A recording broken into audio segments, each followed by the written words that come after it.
अरे दहिया भइल बाप अरे प्यार हर धीरे मोरी दहिया भइल बापी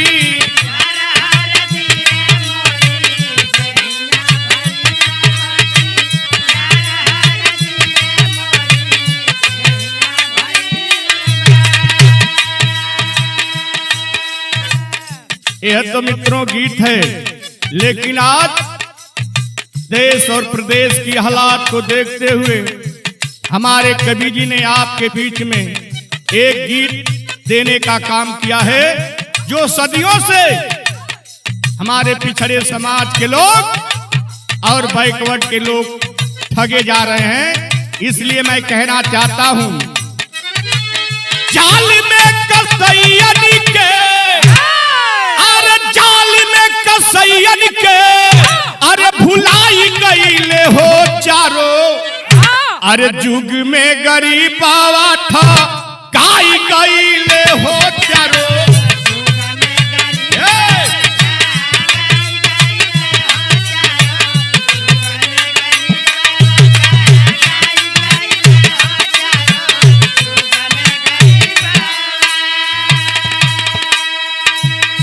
सदियों से चाहे किसी युग में हमारे गरीब बैकवर्ड साथियों को ये मनवादी लोगों ने लूटने का काम किया है। इसलिए मैं कहना चाहता हूं,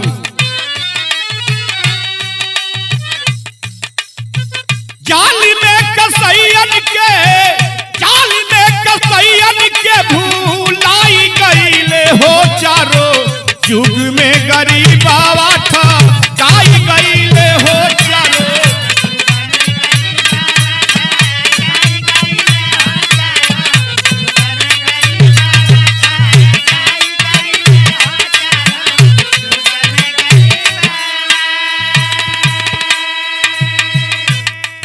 पहला प्रमाण मैं देना चाहता हूं साथियों, उस त्रेता युग में कौन थे?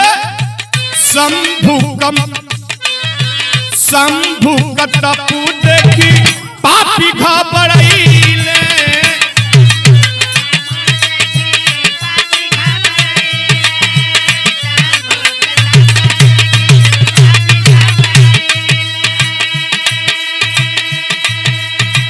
राम के चढ़ा के उनकरी गर्दन कटवाले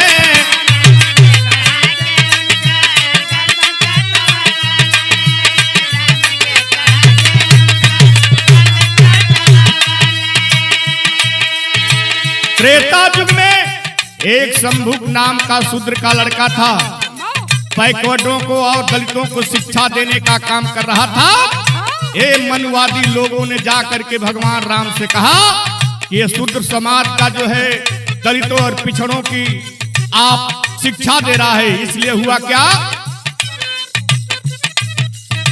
शंभु कतपु देखी पापी भगड़ैले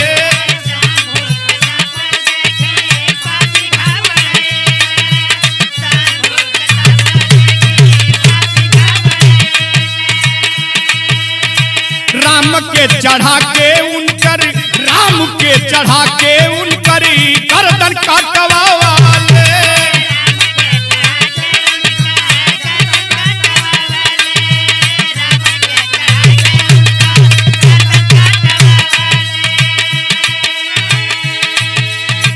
ताप से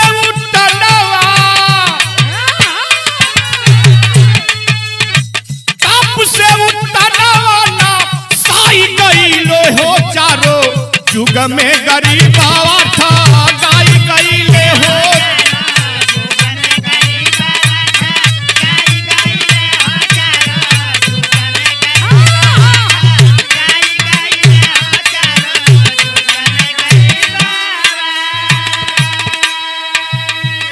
पिछड़े समाज के साथियों और दलित समाज के साथियों से मैं कहना चाहता हूं, शंभु ऋषि का गर्दन काट करके भगवान राम जिसको हम लोग आदर्श मानते हैं, शंभु ऋषि का गर्दन काट करके आरक्षण की लड़ाई वही समाप्त कर दी गई साथियों।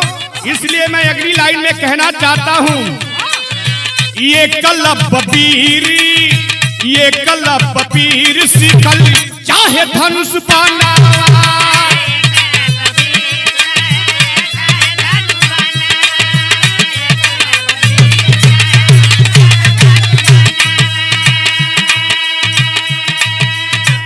द्वापर युग में एकलव्य का नाम आप लोगों ने सुना होगा साथियों।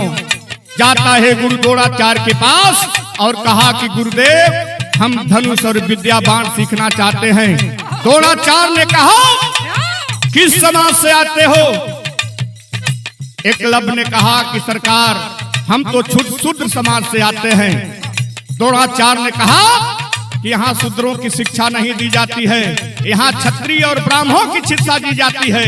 इसलिए मैं कहना चाहता हूँ ये कलप वीर सीखली, ये कलप वीर सीखली चाहे धनुष बनावा।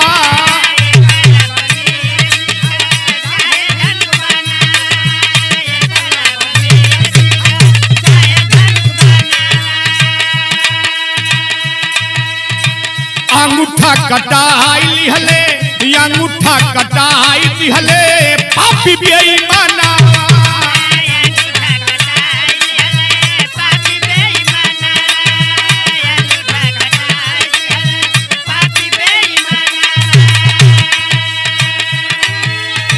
धोखवा से मानी रे भैया, धोखवा से मानी अकू लाई गईले हो चारो युग में गरीबावा ठगाई गईले हो।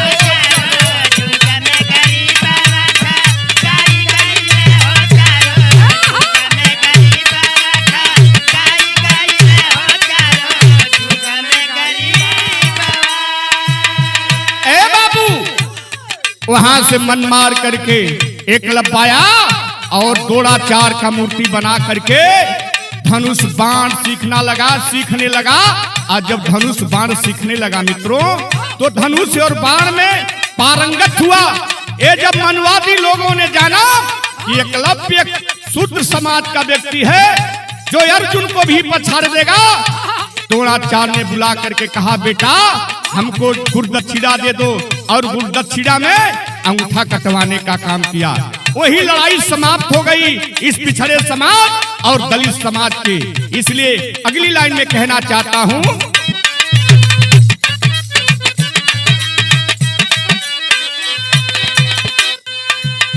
हृदय के बीच में जाने दिखलाई,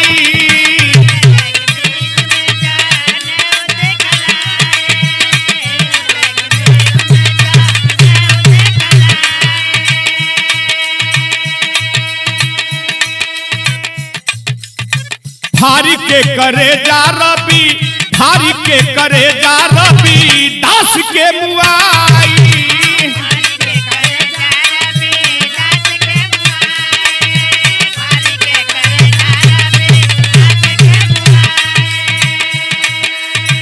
कबीरा के बनारस से,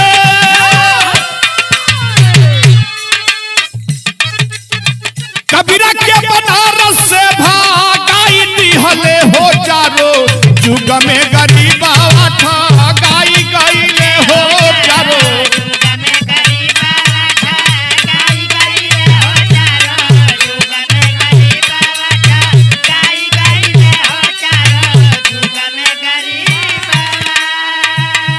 साथियों संत रविदास साहब को मनवादी लोगों ने धोखे से मारने का काम किया और कबीरदास को बनारस से भगाने का काम इस मनवादी लोगों ने किया। इसलिए मैं कहना चाहता हूं अगली लाइन में क्या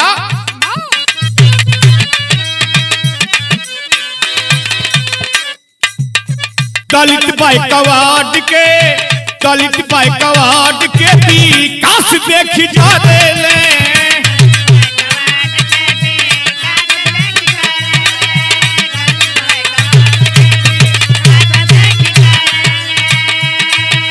जो ये मनवादी लोग हैं हमारे दलित समाज पिछड़े समाज को विकास को देखकर जलना चाहते हैं, जलते हैं। इसलिए मैं कहना चाहता हूं तब तपोई गवारो ही पापियन पर भरेले।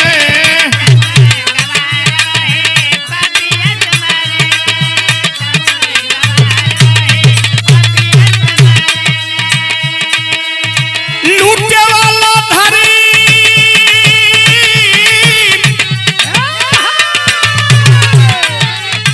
लूटे वाला धर्म नाई गईले हो चारो जुग में गरीबावा था गाई गईले हो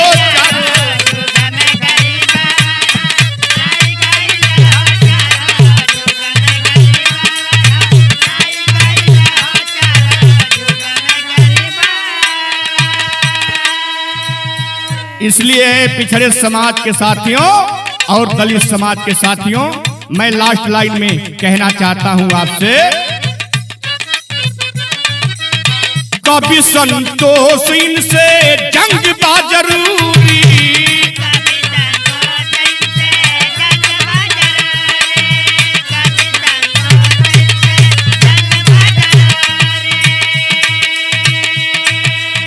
ये कट्टा बनावाले से आई मजबूती।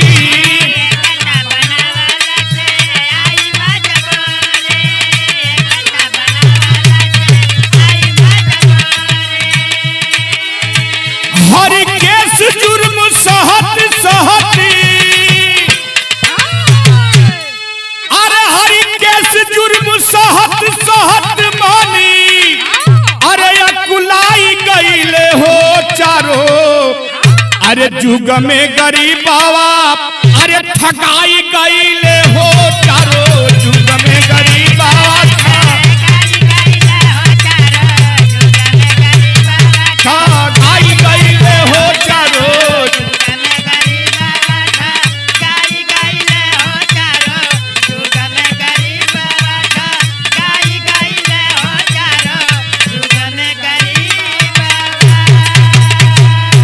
धन्यवाद।